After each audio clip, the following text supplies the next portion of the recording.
Hi ಎಲ್ಲರಿಗೂ ನಮಸ್ತೆ. ದುರ್ಗಾ ವಿಶ್ವ ಲಾಗ್ಗೆ ನಿಮ್ಮೆಲ್ಲರಿಗೂ ಸ್ವಾಗತ. ಇವತ್ತು ನಾನು ಯಾವುದೇ ರೆಸಿಪಿನ ಶೇರ್ ಮಾಡ್ತಿಲ್ಲ, ಬದಲಿಗೆ ಒಂದೊಳ್ಳೆ ಸ್ನ್ಯಾಕ್ಸ್ ರೆಸಿಪಿ ಚುರುಮುರಿ ರೆಸಿಪಿನ ಶೇರ್ ಮಾಡ್ತಾಯಿದ್ದೀನಿ. ಮನೆಯಲ್ಲೇ ಹೇಗೆ ಈಸಿಯಾಗಿ ಮಾಡ್ಬೋದು ಅಂತ ಮಕ್ಕಳಿಗೂ ಕೂಡ ಈ ರೆಸಿಪಿ ಇಷ್ಟ ಆಗುತ್ತೆ. ಮನೆಯಲ್ಲಿ ಕಡಲೆಪುರಿ ಇತ್ತು ಅಂತಂದರೆ ಮಕ್ಕಳುಗಳು ತಿನ್ನೋದಕ್ಕೆ ಇಷ್ಟಪಡಲ್ಲ, ತುಂಬನೇ ವೇಸ್ಟ್ ಆಗ್ತಿರುತ್ತೆ. ನೋಡಿ, ಈ ರೀತಿ ಒಂದೊಳ್ಳೆ ಚುರುಮುರಿ ಮಾಡಿದ್ರೆ ಮನೆ ಮಂದಿ ಎಲ್ಲ ತಿನ್ಬೋದು. ಸಾಯಂಕಾಲ ಟೈಮಲ್ಲಿ, ಟೀ ಟೈಮಲ್ಲಿ, ಕಾಫಿ ಟೈಮಲ್ಲೆಲ್ಲನೂ ಮಾಡಿಕೊಟ್ರೆ ಎಲ್ಲರೂ ಇಷ್ಟಪಟ್ಟು ತಿಂತಾರೆ. ನಮ್ಮನೇಲಂತೂ ನಾವು ಆಚೆಗಡೆಯಿಂದ ತಂದು ತಿನ್ನೋದಿಲ್ಲ. ಮನೆಯಲ್ಲೇ ಚುರುಮುರಿ ತಿನ್ನಬೇಕು ಅಂತ ಅಂದರೆ ಮನೆಯಲ್ಲೇ ಕೂಡ ಆರೋಗ್ಯಕರವಾಗಿ ಈ ರೀತಿ ಮಾಡ್ಕೊಂಡು ತಿಂತೀವಿ. ಈಗ ಆಚೆಗಡೆ ಹೋದರೆ ನೋಡ್ಬೋದು, ಚುರುಮುರಿ ನೋಡಿ ತಿನ್ನಬೇಕು ಅಂತ ಅನಿಸುತ್ತೆ. ಆದರೆ ಅಲ್ಲೆಲ್ಲ ಕ್ಲೀನಾಗಿ ಮಾಡ್ತಾರೋ ಇಲ್ವೋ, ಕೊತ್ತಂಬರಿ ಸೊಪ್ಪು, ಕ್ಯಾರೆಟು, ಟೊಮೊಟೊ ಎಲ್ಲ ತೊಳಿತಾರೋ ಇಲ್ವೋ ಗೊತ್ತಿರಲ್ಲ. ಆದ್ದರಿಂದ ನಾವು ಮನೆಯಲ್ಲೇ ಮಾಡ್ಕೊಂಡು ತಿನ್ನೋದಕ್ಕೆ ಹೆಚ್ಚು ಆದ್ಯತೆ ಕೊಡಬೇಕು. ಈಗ ಮೊದಲಿಗೆ ಏನೇನು ತೊಗೊಂಡಿದ್ದೀನಿ ನೋಡಿ, ಒಂದು ಅರ್ಧ ನಿಂಬೆಹಣ್ಣು ತೊಗೊಂಡಿದ್ದೀನಿ, ಒಂದು ಅರ್ಧ ಟೊಮೊಟೊ ಹಚ್ಚಿಟ್ಕೊಂಡಿದ್ದೀನಿ, ಈರುಳ್ಳಿ ಹಚ್ಚಿಟ್ಕೊಂಡಿದ್ದೀನಿ ಸಣ್ಣಗೆ, ಅದ್ರ ಜೊತೆಗೆ ಸೌತೆಕಾಯಿ, ಒಂದು ಕ್ಯಾರೆಟು, ಕೊತ್ತಂಬರಿ ಸೊಪ್ಪು ಹಚ್ಕೊಂಡಿದ್ದೀನಿ, ಒಂದು 2-3 ಹಸಿಮೆಣಸಿಕಾಯಿನ ಮಿಕ್ಸಿ ಜಾರ್ನಲ್ಲಿ ನುಣ್ಣಗೆ ರುಬ್ಬಿ ಇಟ್ಕೊಂಡಿದ್ದೀನಿ. ಅದ್ರ ಜೊತೆಗೆ ಉಪ್ಪು ಕೂಡ ಇಟ್ಕೊಂಡಿದ್ದೀನಿ.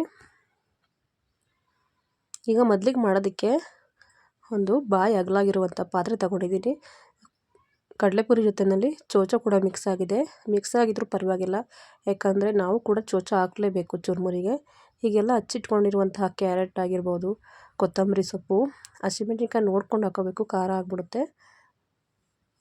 ನಿಂಬೆಹಣ್ಣು ಹಾಕೋದ್ರಿಂದ ಒಂದು ಅರ್ಧ ಹಾಕ್ಕೊಂಡಿದ್ದೀನಿ ಟೊಮೊಟೊ ನಾನು. ಈಗ ನೋಡಿ ಎಲ್ಲ ಹಾಕ್ಕೊಂಡಿದ್ದೀನಿ, ಹಚ್ಚಿಟ್ಕೊಂಡಿರುವಂಥ ಐಟಮ್ಸ್ ಎಲ್ಲ ಹಾಕ್ಕೊಂಡಿದ್ದೀನಿ. ಅದ್ರ ಜೊತೆಗೆ ಉಪ್ಪು ಕೂಡ ಹಾಕೋತಾ ಇದ್ದೀನಿ. ಕಡಲೆಪುರಿಗೆ ಮೊದಲೇ ಉಪ್ಪಿರುತ್ತೆ, ನೋಡ್ಕೊಂಡು ಹಾಕೋಬೇಕು ಉಪ್ಪು.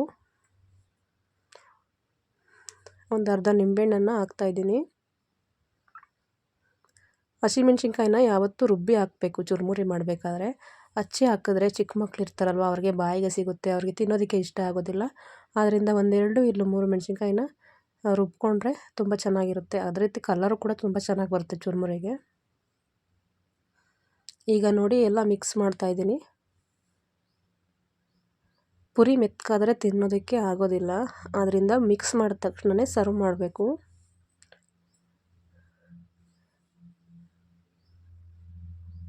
ಚೆನ್ನಾಗೆಲ್ಲ ಮಿಕ್ಸ್ ಮಾಡಿ ನಾನು ಈ ರೀತಿ ಸರ್ವ್ ಮಾಡ್ತಾಯಿದ್ದೀನಿ.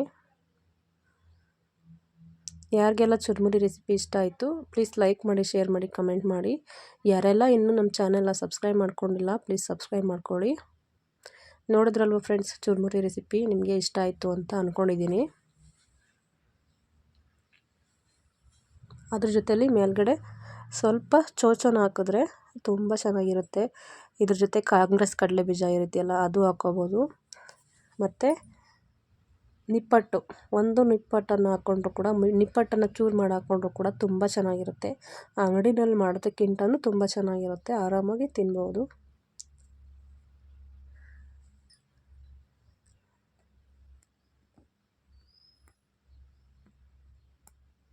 ನೋಡಿದ್ರಲ್ವ, ಚುರುಮುರಿ ರೆಸಿಪಿ ನಿಮ್ಗೆ ಇಷ್ಟ ಆಯಿತು ಅಂತಂದರೆ ಪ್ಲೀಸ್ ಒಂದು ಕಮೆಂಟ್ ಮಾಡಿ ತಿಳಿಸಿ ಫ್ರೆಂಡ್ಸ್. ಥ್ಯಾಂಕ್ ಯು ಈ ವಿಡಿಯೋ ನೋಡಿದ್ದಕ್ಕೆ.